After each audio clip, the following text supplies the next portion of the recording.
Hazrat Abdurrahman bin of रदी अल्लाह तआला अन्हु वो रिवायत करते हैं कि एक दिन नबी पाक सल्लल्लाहु अलैहि वसल्लम ने अपने घर से बाहर एक बाग की तरफ तशरीफ ले गए। कहते मैं भी प्यारे आका अलैहिस्सलाम के पीछे पीछे जाने लगा। वहां जाकर देखा कि नबी पाक ने किबला रुख अपना रुख किया और आप सजदे में चले गए। इतना तवील सजदा किया कि मुझे ये खौफ हुआ कि कहीं अल्लाह करीम ने नबी पाक अलैहिस्सलाम की रूह मुबारका कहीं सजदे ही में तो नहीं कब्ज़ फरमा ली, आका दुनिया से तशरीफ तो नहीं ले गए। काफी लंबे सजदे के बाद नबी पाक अलैहिस्सलाम ने जब सर मुबारक उठाया तो आका अलैहिस्सलाम को यकीनन एहसास हुआ कि कोई साथ है। फरमाया कौन है? कहा हुजूर अब्दुर्रहमान। का क्या काम है? कहा हुजूर आपने इतना लंबा सजदा किया कि मैं तो समझा, बल्कि मुझे ये खौफ हुआ कि कहीं सजदे में ही आपकी रूह मुबारक का कब्ज़ ना फरमा ली गई। तो नबी पाक अलैहिस्सलाम ने क्या खूब जवाब इरशाद फरमाया। फरमाते जिब्रील अमीन मेरे पास आए थे और उन्होंने मुझे खुशखबरी दी कि ए महबूब सल्लल्लाहु अलैहि वसल्लम, अल्लाह फरमाता है जो आप पर दुरूद पढ़ेगा मैं उस पर रहमतें नाजिल फरमाऊंगा, जो आप पर सलाम भेजेगा मैं उस पर सलामती उतारूंगा। इस नेमत का शुक्र अदा करने के लिए मैंने इतना तवील सजदा किया। अल्लाह अकबर। जरा सोचें, हम दुरूद पढ़ें आका पर, अल्लाह फरमाता है मैं उस पर रहमतें नाजिल फरमाऊंगा, जो सलाम भेजे अल्लाह उस पर सलामती नाजिल फरमाएगा। मगर एक और इश्क वाली बात समझनी यह है, दुरूद हम पढ़ें रहमतें हम पर बरसेगी, सलाम हम पढ़ें सलामती हम पर बरसेगी, मगर सजदा कौन कर रहा है? शुक्राना कौन अदा कर रहा है?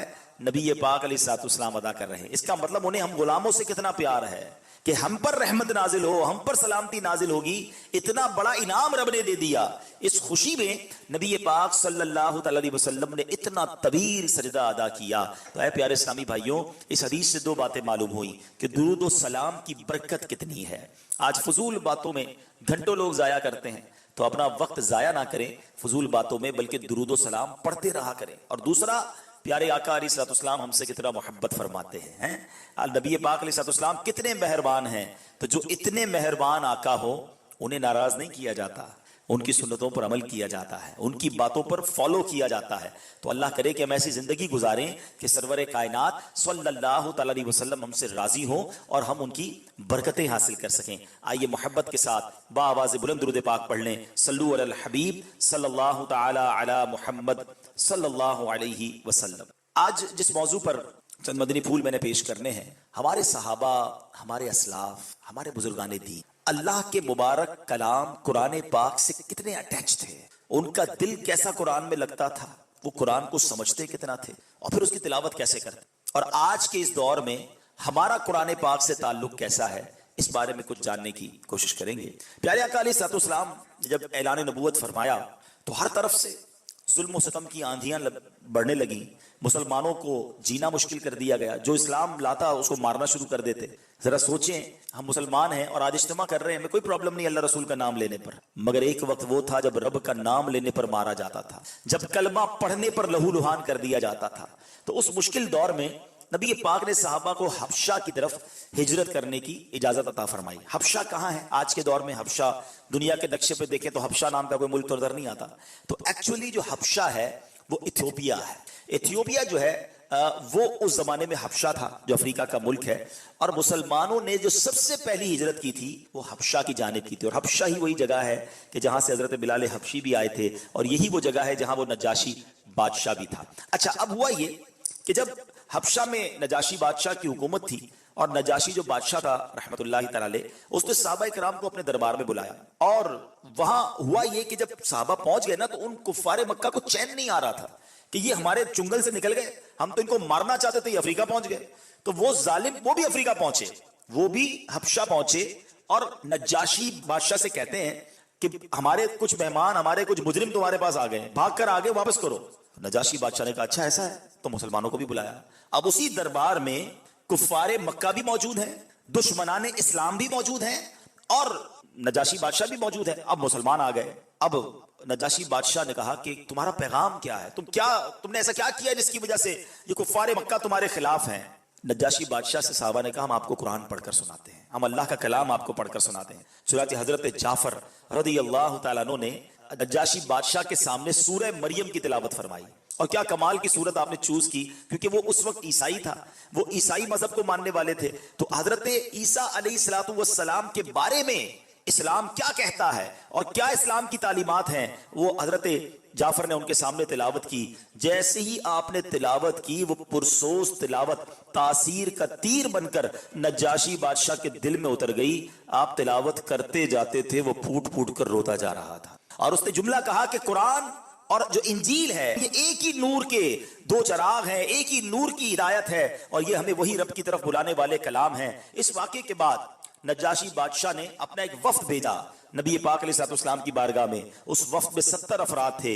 ये लोग जब नबी पाक के पास पहुंचे तो अब सरवर कायनात अलैहिस्सलाम ने उनके सामने यासीन शरीफ की तिलावत शुरू कर। और जब उन्होंने यासीन शरीफ सुनी तो अल्लाह का पाकीज़ा कलाम सुनकर ये सारे लोग भी ज़ारो कितार रोने। यानी पहले के लोग कुरान सुनते थे, कुरान उनके दिल पर असर भी करता था और उनकी आंखों से आंसू भी रवाना होते थे। जब ये लोग रोने लगे ना तो इनकी शान में कुरान की आयत नाजिल हुई। अल्लाह कुरान में फरमाता है वइदा समिउ मा उनज़िला इलर रसूल तरा अयुनहुम तफीदु मिनद दमइ मिम्मा अरफू मिनल हक़ यक़ूलून रब्बना आमन्ना फक्तुबना मअश शाहिदीन। अल्लाह फरमाता है जब ये सुनते हैं वो जो रसूल की तरफ नाजिल किया गया तो तुम देखोगे कि उनकी आंखें आंसू से उबल पड़ती हैं, इसलिए कि वो हक को पहचान गए। कहते हैं कि ए हमारे रब, हम ईमान लाए, बस तू हमें हक के गवाहों के साथ ले। यानी कैसे लोग थे कि जब कुरान सुनते थे तो उनकी आंखों से आंसू निकलते थे। याद रहे कि तिलावत कुरान पढ़ना, करना और उस वक्त आंसू बहाना ये सादत बंदों का तरीका है। अल्लाह करीम कुरान मजीद में एक और जगह इरशाद फरमाता है अल्लाहु नज़्ज़ला अहसनल हदीसी किताबम मुतशाबिहम मसानी तक़शइरु मिन्हु जुलूदुल लदीना यख़शौना रब्बहुम सुम्मा तलीनु जुलूदुहुम व क़ुलूबुहुम इला ज़िक्रिल्लाह। अल्लाह कुरान में फरमाता है अल्लाह ने सबसे अच्छी किताब उतारी कि सारी एक जैसी है, बार बार दोहराई जाती है। इससे उन लोगों के बदन पर बाल खड़े हो जाते हैं, उन लोगों के बदन पर बाल खड़े होते हैं जो अपने रब से डरते हैं। फिर उनकी खालें और दिल अल्लाह की याद की तरफ नरम पड़ जाते हैं। हजरत अस्मा रदी अल्लाह ताला अन्हा फरमाती हैं सहाबा इकराम की हालत यह थी कि जब उनके सामने कुरान तिलावत किया जाता तो उनकी आंखों से आंसू जारी हो जाते, उनके रोंगटे खड़े हो जाया करते। यह है कुरान सुनने का सही तरीका, यह है कुरान से मोहब्बत का अंदाज कि आंखों से आंसू बहें और जिस्म पर एक कैफियत तारी हो जाए। क्योंकि एक्चुअली कभी समझा आपने कि तिलावत ये कुरान है क्या, ये किसका कलाम है? मौला अली शेर खुदा कर्रमल्लाहु तआला वजहुल करीम से पूछे कि कुरान क्या है, वो कहते हैं जब मेरा जी चाहता है कि अल्लाह मुझसे बात करे, अल्लाह मुझसे कलाम करे तो मैं तिलावत करना शुरू कर देता। कुरान कलामुल्लाह है ना, और जब मेरा जी चाहता है मैं रब से बात करूं, मैं दुआ करना शुरू कर देता। जरा सोचो अल्लाह से बात करना कितना आसान है। आज दुनिया वालों से बात करना आसान नहीं है। किसी बहुत बड़े आदमी, वडेरे, साईं, मिनिस्टर, बिजनेसमैन से मिलना हो तो टाइम लेना पड़ता है, अपॉइंटमेंट लेना पड़ता है। मगर अगर अल्लाह से बात कर, तिलावत करो, अल्लाह तुमसे बात कर रहा है, दुआ करो, तुम रब से बात कर रहे हो, मगर इसके लिए टाइम ही नहीं है किसी के पास। सबसे बात करने का टाइम है, रब से बात करने का टाइम नहीं है। सबके पास जाना है मगर रब के पास नहीं जाना है। कुरान पढ़ने का शौक ही नहीं है। अव्वल तो पहले कुरान पढ़ना नहीं आता, आए तो फिर इस कैफियत में कहां से पढ़ें? और ये कैफियत कब बनेगी? जब कुरान को हम अच्छे अंदाज से पढ़ने वाले बनेंगे। और नबी पाक खुद भी साहबा को तरगीब दिया करते कि कुरान पढ़ो तो समझो और फिर उस पर आंसू भी बहाओ। एक बार नबी पाक अलैहिस्सलाम ने, हजरत जरीर बिन अब्दुल्ला रावी हैं, कहते हैं नबी पाक ने सहाबा इकराम के सामने फरमाया कि मैं तुम्हारे सामने सूरह तकासुर की तिलावत करता हूं। कौन सी सूरत? अल्हाकुमुत तकासुर हत्ता ज़ुरतुमुल मकाबिर। सिर्फ ये दो आयतें समझ लेना, सिर्फ दो आयतें, काश ये दो बातें हम समझ लें। क्या है इन दो आयतों में? कुरान कहता है अल्हाकुमुत तकासुर, तुम्हें हलाक कर दिया माल की ज्यादा तलबी ने, और तकासुर और कसरत, और चाहिए और चाहिए। एंड ऑफ द डे होता क्या है? हत्ता ज़ुरतुमुल मकाबिर, यहां तक कि तुमने कब्रों का मुंह देखा। प्लानिंग 5 साल की है, 10 साल की है, 20 साल की है, बस थोड़ा टाइम के बाद ये कर लूंगा, फिर ये जमीन बेचकर ये कर लूंगा, फिर ये काम करूंगा तो ये फैक्ट्री खोल लूंगा। अगले 15 साल की तुम्हारी प्लानिंग है, वो प्लानिंग इधर ही रह गई। हत्ता ज़ुरतुमुल मकाबिर, तुमने कब्रों का मुंह देखा। आज हम ट्रेवल कर रहे हैं, कोई यहां से कराची जा रहा है, कोई कहीं और जा रहा है, हम कभी नहीं सोचते कि हो सकता है ये सफर आखिरी सफर हो। क्या रोडों पे एक्सीडेंट नहीं होते? हमें 1 मिनट पहले पता नहीं होगा कि हम दुनिया से जाने वाले। हत्ता ज़ुरतुमुल मकाबिर, यहां तक कि तुमने कब्रों का मुंह देखा।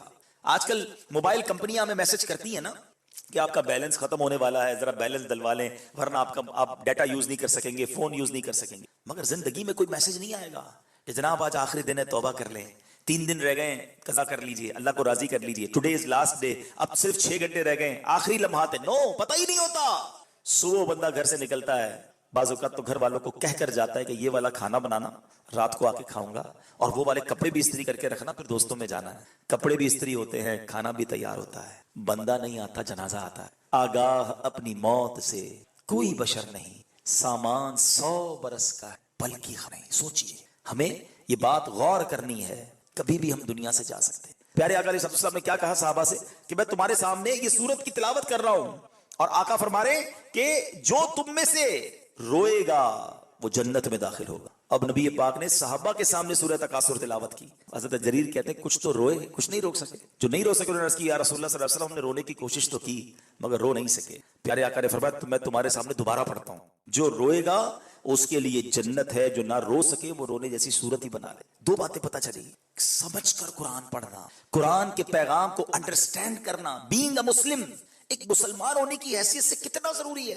और फिर दूसरा कुरान के इस असर को दिल में उतारना। मगर यहां तो हाल यह है कि पूरा पूरा साल गुजर जाता है, कुरान को हाथ ही नहीं लगाते। हमने तो कुरान को समझा है कि ये कुरान जो है ये हमारे लिए किताब है, और ये किताब बरकत के लिए है। यकीनन कुरान बरकत के लिए भी है, मगर ये कुरान सिर्फ बरकत के लिए नहीं, ये किताब बरकत भी है और किताब अमल भी है। हमने क्या किया है, कुरान को किताब बरकत समझा है। कोई ऐसी नई दुकान लेंगे, फौरन कुरान खानी करवाएंगे, कुरान लेके जुल्दान में भी रख देंगे, और जल्दी भाई एक अच्छा सा कुरान पाक अच्छी पैकिंग में लेकर आओ, क्योंकि नया घर लिया है उसमें रखना है। अच्छा अब किस लिए चाहिए, वो नई दुकान के लिए। अच्छा अब किस लिए चाहिए, वो बच्ची की शादी है ना, तो उसकी रुखसती के लिए सर पे रखना है। बस क्या यही कुरान का काम था? अफसोस ये होता है कि बरकत में भी पता क्या करते हैं, जिसके घर में कुरान खानी है ना, फिर भी उसने कुरान नहीं पढ़ना है, बच्चों से, मदरसे के बच्चों से कुरान पढ़ाना है, खुद बिरयानी तैयार करवा रहा होगा। अरे भाई तुम्हारे घर में कुरान खानी, खुद तो पढ़ लो। आपकी दुकान पर कुरान खानी हो रही, कम से कम यहां तो पढ़, वो भी नहीं पढ़ना है। आप बताएं, इतना दूर कुरान से रहकर हम कैसे कामयाब होंगे? अल्लाह के कलाम से दूर रहना अच्छा नहीं है। नबी पाक अलैहिस्सलाम फरमाते हैं, वो दिल वीरान है जिसमें कुछ कुरान नहीं है। अपने आप से पूछे कि हम कितना कुरान से अटैच हैं, कितना पढ़ते हैं कुरान, और कितना समझते हैं। हमारे असलाफ कुरान कैसा पढ़ते थे, आए हाय, और कैसे उससे बरकतें लूटते थे। कुरान पता है क्या है, सुनो, अल्लाह सूरह इब्राहिम आयत नंबर 1 में फरमाता है, किताबुन अंज़लनाहु इलैका लितुखरिजन नास मिनज़्ज़ुलुमाति इलन-नूर। अल्लाह फरमाता है, एक किताब है कि हमने तुम्हारी तरफ उतारी कि तुम लोगों को अंधेरियों से उजाले में लाओ। सरकार को क्या फरमा रहा है अल्लाह, ए महबूब, हमने किताब इसलिए उतारी है कि तुम इसके जरिए लोगों को अंधेरों से उजाले की तरफ लाओ। लितुखरिजन नास मिनज़्ज़ुलुमाति इलन-नूर। और आपको पता है अंधेरा कैसा था जब कुरान नाज़िल, उन लोगों का हाल क्या था? अल्लाह अकबर, कैसे अंधेरे थे, अकायद के अंधेरे थे, नजरियात के अंधेरे थे, अखलाक और किरदार के अंधेरे थे, कुफ्र और शिर्क का अंधेरा दुनिया में फैला हुआ था। इंसान जो अशरफुल मखलूकात है, अपने ही हाथों से बनाई हुई चीजों को खुदा मानने लग गया था। कोई सूरज को सजदा करता, कोई दरख्तों को सजदा करता, कोई जनाब बेहयाई कितनी आम थी कि लोग अपनी सगी मां से निकाह को जायज करार देते थे। अस्तगफिरुल्लाह, हाल ये था कि अपनी बेटियों को जिंदा दफन कर दिया जाता था। कत्लो गारतगिरी से पूरी दुनिया अंधेर थी, और अब नबी पाक तशरीफ लाए और उजाला फैलाना शुरू किया। वो लोग जो जनाब लोगों को कत्ल करते थे, आज लोगों के मुहाफिज बन गए। वो लोग जो बेटियों को दफन करते थे, वो बेटियों के मुहाफिज बन गए। वो लोग जो इज्जतें लोगों की उतार लेते थे, अब इज्जतों के मुहाफिज बने। नबी पाक ने कुरान पढ़ पढ़कर सहाबा इकराम के दिलों में ऐसा नूर दाखिल किया कि जो इस्लाम के मानने वालों को कत्ल करने के लिए आते थे, अब इस्लाम के लिए जान देने वाले बन गए। जो नबी पाक को गिरफ्तार करने आते थे, आका का जलवा जाना देखते, तिलावत कुरान सुनते, खुद नबी पाक के इश्क में गिरफ्तार हो जाते। सरवरे कायनात ने नूर फैलाना शुरू किया, कुरान के नूर से दिलों को मुनव्वर करना शुरू किया। सुभान अल्लाह। अब प्यारे इस्लामी भाइयों गौर कीजिए, आज क्या हाल है। वो नूर उस जमाने में तो प्यारे आका ने फैलाया, कैसा फैलाया है? डॉक्टर इकबाल कहते हैं ना, वो दानाए सुबुल खत्मुर रसुल मौलाए कुल, जिसने गुबारे राह को बख्शा फरोगे वादिये सीना। मेरे आका ने तो जिसको कहते ना अंधेरे से उजाला कर दिया। मुबारक हो वो शाह पर्दे से बाहर आने वाला है, गदाई को जमाना जिसके दर पर आने वाला है। सरवरे कायनात तो क्या आए, हर तरफ गोया नूर फैलना शुरू हुआ। आप सोचे ना, उस अंधेरे में उस जाहिल कौम में तबलीग करना कितना मुश्किल था, जो खून के प्यासे थे। मगर जब ये ईमान वाले बने और नबी पाक के साथी बने, तो वो रोशन सितारे बने जिसके बारे में नबी पाक फरमाते हैं, अस्हाबी कन नुजूम फबी अय्यिहिम इक्तदैतुम इह्तदैतुम। मेरे सहाबा सितारों की मानिंद हैं, जिसकी भी इक्तदा करोगे हिदायत पा जाओगे। 1,24,000 सहाबा इकराम का एक लश्कर मेरे आका इस उम्मत की रहनुमाई के लिए छोड़कर गए, और ऐसी तरबियत फरमाई कि आज दुनिया का कौन सा कोना है जहां मुसलमान नहीं। बताया जाता है दुनिया में 200 करोड़ के करीब मुसलमान हैं। ये कैसे हुआ? ये वो तरबियत थी नबी पाक की, ये वो नूर था जो मेरे आका ने कुरान पढ़ पढ़कर सहाबा की तरबियत की। सहाबा लेकर पूरी दुनिया में गए, औलिया किराम ने ये पैगाम लिया और आगे बढ़े। मगर आज ऐसा लगता है कि कुरान से दूर होकर फिर जुल्मतें बढ़ रही हैं, फिर अंधेरे बढ़ रहे हैं, फिर बदकारियां बढ़ रही हैं, फिर दीन से दूरी बढ़ रही है। लोग कहते हैं यार कुफार बड़े आगे बढ़ गए। जिसको देखो यही बात करता है, देखो यार तरक्की इनकी कितनी है, इनके पास कितनी जनाब जो है वो हर तरफ से इनके पास आसानियां हैं। एक्चुअली हमारी भूल, तरक्की के सारे असबाब हमारे पास हैं, हम उसको बरूई कार ही नहीं ला रहे। एक एग्जाम्पल के जरिए, किसी बंदे के पास गाड़ी हो है और वो उसको 40 की रफ्तार से चला रहा है और एक मोटरसाइकिल वाला बराबर से गुजरे और 80 की रफ्तार से निकल जाए, तो कोई ये कहेगा कि यार मोटरसाइकिल वाले तो आगे बढ़ गए, इसके पास ज्यादा तरक्की है। तरक्की तो इसी के पास थी, इसको गाड़ी चलानी नहीं आ रही, ये स्पीड ही नहीं दे रहा, तो मोटरसाइकिल वाला आगे बढ़ गया। तो इसका मतलब ये नहीं कि मोटरसाइकिल वाले के पास तरक्की के बाद चीजें थी, उसके पास तो मोटरसाइकिल है, तुम्हारे पास गाड़ी है। अल्लाह के बंदो, तुम्हें रब ने कुरान दिया है, मुस्तफा करीम की सीरत दी है, अमल हम नहीं कर रहे और दोष दे रहे कि जनाब वो आगे बढ़ गए। जिस दिन अमल करना शुरू किया, दुनिया में मिसाली कौम मुसलमान होंगे। और ऐसा नहीं कि पहले नहीं हुआ, नबी पाक के दौर में हुआ, सैयदना अबू बकर सिद्दीक के दौर में हुआ, उमर फारूक के दौर में हुआ। अरे आप और दूर ना जाएं, आप देखें 150 साल से दुनिया में निजाम लाया जा रहा है, कभी कम्युनिज्म लाया जाता है, कभी जनाब कोई और निजाम लाया जाता है, किसी तरह गुर्बत खत्म कर दी जाए, और अराउंड द वर्ल्ड ऐसे माशी प्लान लाए जाते हैं किसी तरह गुर्बत खत्म हो जाए। मगर दुनिया से 150 साल हो गए, बहुत सारे निजाम लाने की कोशिश की गई, गुर्बत खत्म नहीं हुई, गरीब गरीब हो रहा है, अमीर अमीर हो रहा है। मगर जब इस्लाम का, कुरान का निजाम सैयदना उमर बिन अब्दुल अजीज रज़ी अल्लाह तआला नाफिज किया था। हज़रत उमर बिन अब्दुल अजीज की कितनी हुकूमत रही? ओनली 30 मंथ्स, 2.5 साल। मगर 2.5 साल में आपने कुरान का ऐसा निजाम नाफिज किया, इस्लाम का ऐसा निजाम नाफिज किया कि 2.5 साल के अंदर यह हाल हो गया था कि लोग ज़कात लेकर घूमते थे, ज़कात लेने वाला कोई नहीं था। हज़रत उमर बिन अब्दुल अजीज को खत लिखते थे गवर्नर कि हुजूर ज़कात जमा हो गई है, मगर हमारे शहर में कोई गरीब नहीं मिल रहा जिसको हम ज़कात दे दें। और वल्लाही आज भी ये निजाम आ सकता है। जो लोग जानते हैं ना, ताजिर मेरी बात को एग्री करेंगे कि अल्लाह ने कुछ लोगों को इतना माल दिया है, इतनी जमीनें हैं, इतनी फसलें हैं कि अगर पाकिस्तान के अंदर सब लोग पूरी ज़कात दे देना जितनी बनती है, तो एक भी गरीब बाकी नहीं बचेगा। प्रॉब्लम यह है कि आज माल तो मिल गया है, चूंकि कुरान से दूरी है, हदीस से दूरी है, दीन से दूरी है, खौफ खुदा बचा नहीं है कि अगर ज़कात नहीं दूंगा तो ये माल तो मेरे लिए अंगारा बन जाएगा, ये अजाब बन जाएगा। बंदा कहता है यार इतना माल कैसे निकालूं? अब 2.5% भी भारी लगता है। करोड़ रुपए हो जाए तो 2.5 लाख देने पड़ेंगे, 10 करोड़ हो जाए 25 लाख देने पड़ेंगे, 100 करोड़ हो जाए तो 2.5 करोड़ देने पड़ेंगे। बंदा सोचता है 2.5 करोड़ हर साल कैसे दे सकता हूं? ये नहीं सोचता कि रब ने 100 करोड़ दिए तो 2.5 करोड़ बने हैं, रब ने लाख दिए हैं तो 2.5 देने हैं। लेकिन अफसोस ये है कि ये 2.5% भी मुसलमानों को वबाल लगता है, उनके दिलों पर बोझ लगता है। यही वो वजह है कि दीन की दूरी है, बेबरकती है, ये माल इधर ही रह जाएगा। कुरान कहता है अल्हाकुमुत तकासुर हत्ता ज़ुरतुमुल मक़ाबिर। ये पैसे कौन लेके जाता है? कभी देखा किसी कब्र में तिजोरी हो, किसी के कफन में जेब हो? खाली हाथ जाएंगे हम। लेकिन अगर ज़कात नहीं दी होगी तो यही माल अंगारा बन जाएगा, अजाब बन जाएगा।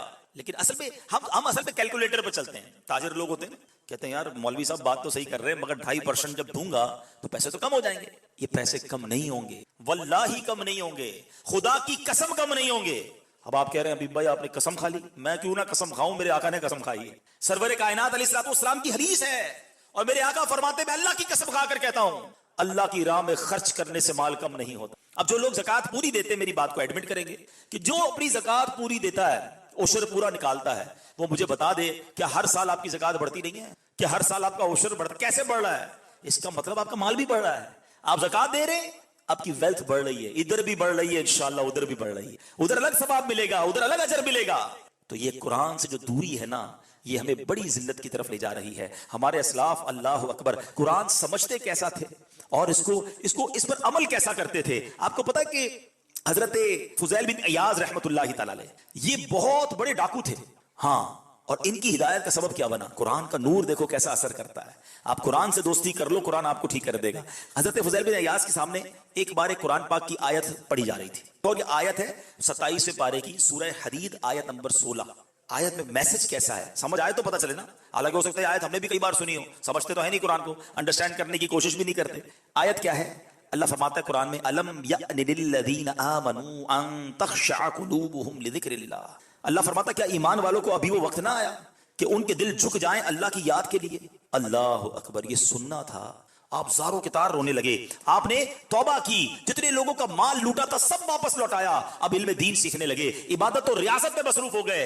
अल्लाह अकबर, अल्लाह के इतने बड़े वली बन गए कि आज जमाने में वलियों के सरदार कहलाते हैं। हजरत फुज़ैल बिन इयास का ये मर्तबा है। उलमा असलाफ अल्लाह के नेक बंदे जो कुरान समझते थे, कुरान उनके दिल पर असर भी ऐसे करता और वो उस पर अंडरस्टैंड करके अमल करते थे। बहुत सारे वाकयात हैं। अब चौथे पारे की पहली आयत है, लन तनालुल बिर्रा हत्ता तुनफिकू मिम्मा तुहिब। अल्लाह कुरान में फरमाता तुम हरगिज़ भलाई को ना पहुंचोगे जब तक राह खुदा में अपनी प्यारी चीज खर्च ना करो। क्या कमाल का मैसेज है। कौन सी चीज खर्च करनी है? प्यारी चीज। हम कौन सी खर्च करते हैं? घटिया चीज। जो नहीं चाहिए वो अल्लाह की राह में देना है। हमारा तो अजब माइंड है ना। खाना बच गया, मदरसे भिजवा। कपड़े पुराने हो गए, गरीब को दे दो। जुराबें निकली होंगी, पुराने जैकेट निकले होंगे, रजाइयां निकली होंगी, जो रजाई फट गई, जो जुराब में सुराख हो गया, चलो यार अब अल्लाह की राह में दे दो। अल्लाह की राह में वो देना है जो मेरे काम का नहीं है। ये जरूर अगर जो सामान हमारे काम का नहीं वो देना चाहिए, लेकिन अल्लाह की राह में जब देने की बारी आए तो अच्छा देना है। कभी ऐसा हुआ कि यार मैं स्वेटर खरीदने गया, अपने लिए भी खरीद लूं, किसी गरीब के लिए भी खरीद लूं, जैसा मैं पहनूं ऐसा पहनाऊं। जो खाना हम क्या करते हैं, खाना बच जाए वो गरीब को देना है। क्या ऐसा नहीं हो सकता कि अपनी हंडिया में से सबसे पहली प्लेट ही गरीब के लिए निकाल लें? क्या पहले वो खा ले फिर मैं खाऊं? क्योंकि कुरान कह रहा है तुम हरगिज़ भलाई को नहीं पहुंचोगे जब तक अपनी प्यारी चीज अल्लाह की राह में खर्च ना करो। अच्छा, हमारा माइंडसेट तो ऐसा है कि जिस काम में फायदा ना भी हो ना वो भी घटिया देनी है। मिसाल के तौर पे कभी नमाज पढ़ी जुम्मे की मस्जिद में, इमाम साहब ने ऐलान किया कि मस्जिद के लिए चंदा दें। हमारी जेब में हाथ भी गया, चलो यार आज 10 रुपए दे देते हैं। किसी दिन सखावत का दरिया और जोश में आ गया, 50-100 रुपए की नियत की। अब सच बताओ, जेब में 2 नोट हैं, एक 50 का पुराना वाला, एक 50 का नया वाला। मस्जिद के डब्बे में कौन सा डालेंगे? जो नया वाला है कोई 51 रुपए का, वो है 50 का, लेकिन अल्लाह की राह में देना ना पुराना वाला। खुद सोचे कि मेरी रब से मोहब्बत कैसी है। दीन की राह में जब खर्च करना है मुझे क्यों घटिया वाला ही खर्च करना है। पैसों की बात तो और है। हमारा तो हाल ये कि अगर हमारे 2-3 बच्चे हो ना और एक बच्चा बड़ा होशियार हो, समझदार हो, तो घर वाले कहते हैं यार इसको तो डॉक्टर बनाएंगे। दूसरा वाला बड़ा हिसाब किताब में तेज हो, इसको इंजीनियर बनाएंगे। तीसरा वाला बहुत शरारती हो, सबक भी याद ना करता हो, अटकता भी हो, जबान भी उसकी ठीक नहीं बोलता हो, इसको मदरसे में दे दो। बच्चा भी वो देना है अल्लाह की राह में जो तुम्हारे काम का नहीं है। अच्छा, फिर कहते हैं उलमा जो है वो अप टू द डेट नहीं है, उलमा जनाब दुनिया के तकाजे पूरे नहीं कर रहे, उलमा जनाब सही तरीके से समझाते नहीं है। तुमने मदरसे में बच्चे कौन से दिए हैं जो तुम्हारे काम के नहीं थे? दो ना अपने खानदान का सबसे बेहतरीन बच्चा जिसका ब्रिलियंट माइंड है कि देखो कैसा मुफ्ती बनकर दीन की खिदमत करता है। हमारा तो जहन ही ये बन गया है, जब अल्लाह की राह में देना है तो बचा हुआ देना। अल्लाह से उम्मीद रखते हैं अल्लाह तू भी नवाज दे। ये अल्लाह के गजब को दावत देने की बात नहीं कि जब अपने बच्चे के लिए खरीदना है तो ब्रांडेड खरीदना है, अपने लिए खरीदना है तो बेहतरीन खरीदना है, अल्लाह के लिए देना है तो घटिया देना है। याद करो ये गलती है जो हम कर रहे हैं। अल्लाह कुरान में फरमाता है तुम अपनी बेहतरीन चीज अल्लाह की राह में कर। और साहबा ने जब ये आयतें पढ़ी ना तो साहबा आए नबी पाक के पास, कहा हुजूर मेरे सारे माल में सबसे बेहतरीन माल ये था, ये मैं आपको बाग पेश करता हूं। हुजूर ये कुआं मेरा सबसे बेहतरीन था, मैं ये कुआं